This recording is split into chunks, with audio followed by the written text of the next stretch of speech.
everyone, welcome to my channel.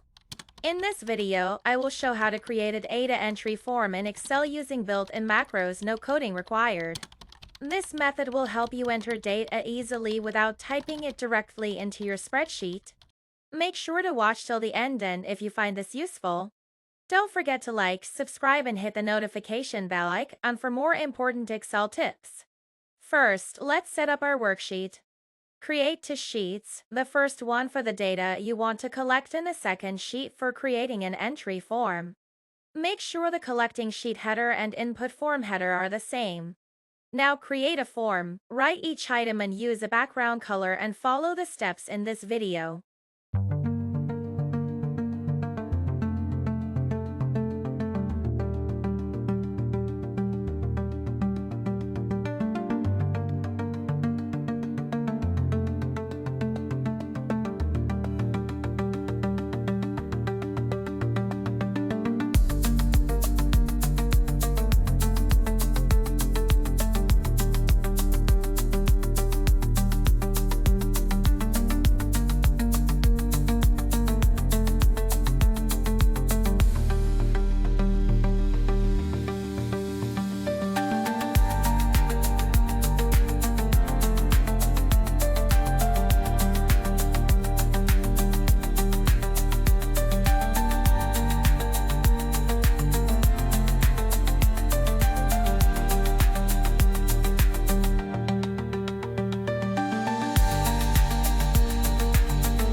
Insert here a box for the Submit button.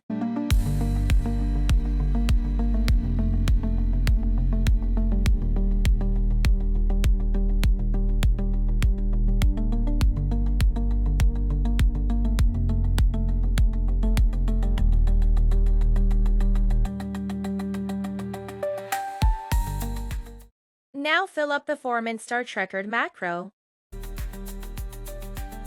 The macro name is Submit, then click on OK.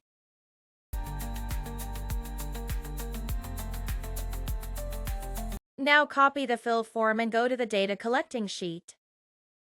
Put your cursor right end of the header like that and press Ctrl plus down arrow, then left arrow, then up arrow, then click on Use Relative References and put the cursor here, that is a 2, and click again on Use Relative References. Now right-click here and click Paste Special. Then select Transpose and press OK. Now clear the form and stop macro recording. After that, right-click on the Submit button and click Assign Macro. Select Submit option and then OK. Now click on the Submit button. That's all. Your form is ready. Test your work. Fill up the form and press the Submit button. If you have any questions, write in the comments section. Thanks for watching.